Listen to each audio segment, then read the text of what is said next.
They told you to hurry up, to catch up, to be more productive, to get over it. So you tried. You copied their routines. You followed their advice. You swallowed your pain, dressed it up in a smile, and told yourself, "I'll get there." But deep down, something didn't add up. Because every step forward felt like dragging a mountain. Every normal day was a performance. And when no one was watching, you collapsed. Alone, exhausted, numbed. And here's the rare secret no one told you. You're not behind. You're rebuilding. There's a difference between someone who's lazy and someone who's had their dreams shattered so many times they're afraid to reach for anything again. But society doesn't see that. Society only sees the surface. By the end of this video, you'll know exactly how to stop comparing your timeline to theirs and finally understand the truth. Your slowness is not failure. It's survival. There's a moment no one talks about.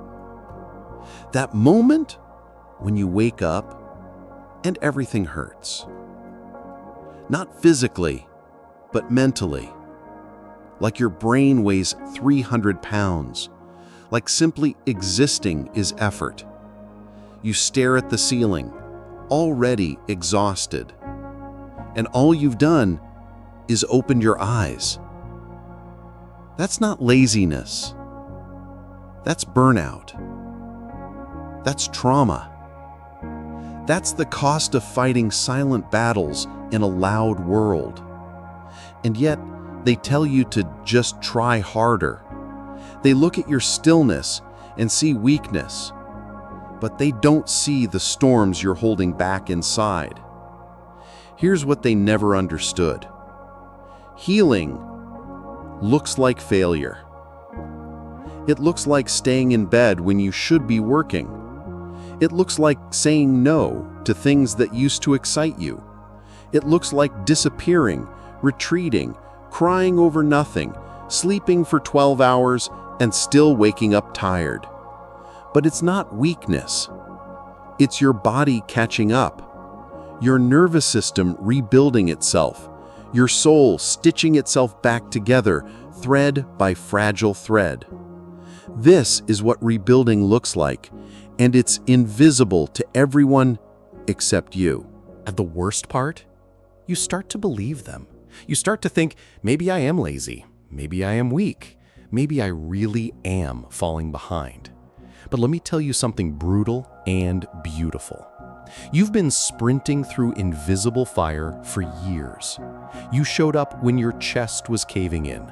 You smiled through panic. You functioned through numbness. You worked with a heart that was barely beating on the inside.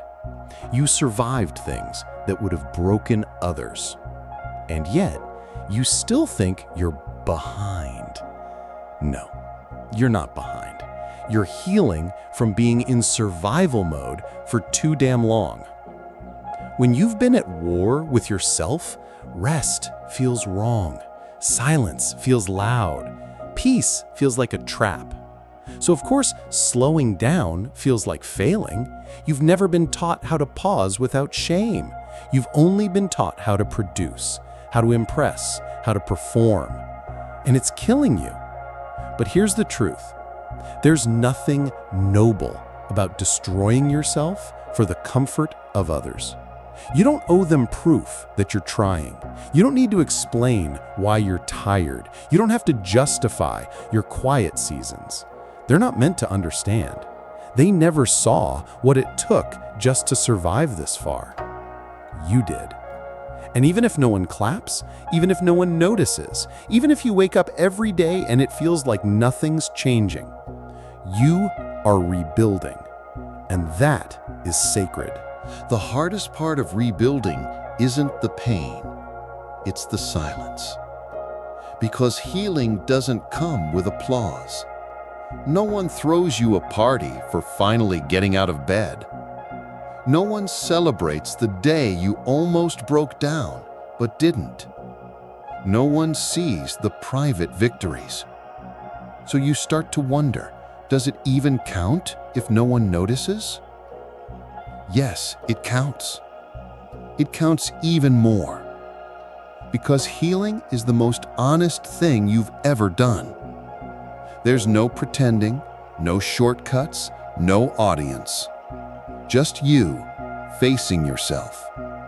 Just you sitting in the rubble of everything that hurt you and choosing to build something gentler.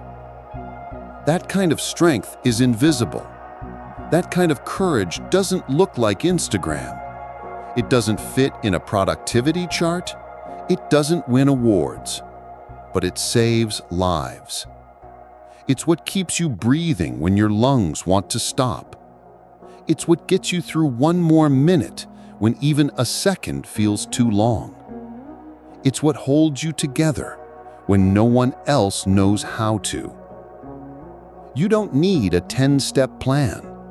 You don't need to be motivated. You don't need to snap out of it. You need permission. Permission to slow down.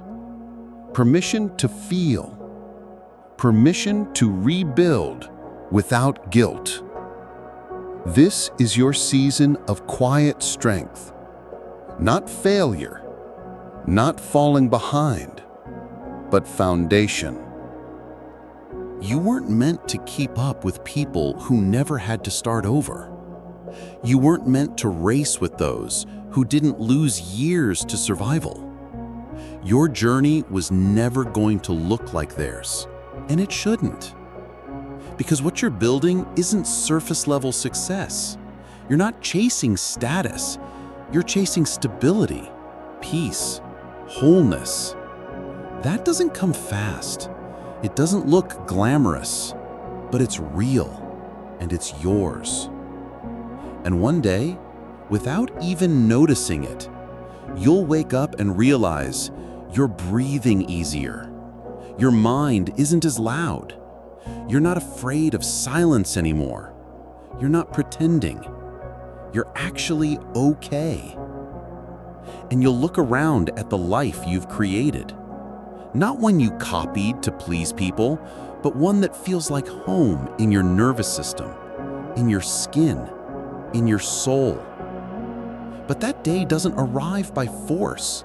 It arrives by grace, by patience, by choosing every single day to stay soft in a world that tried to harden you. So no, you're not late. You're not broken. You're not lost. You're rebuilding. Quietly, painfully, honestly. And that's the most powerful thing you could ever do.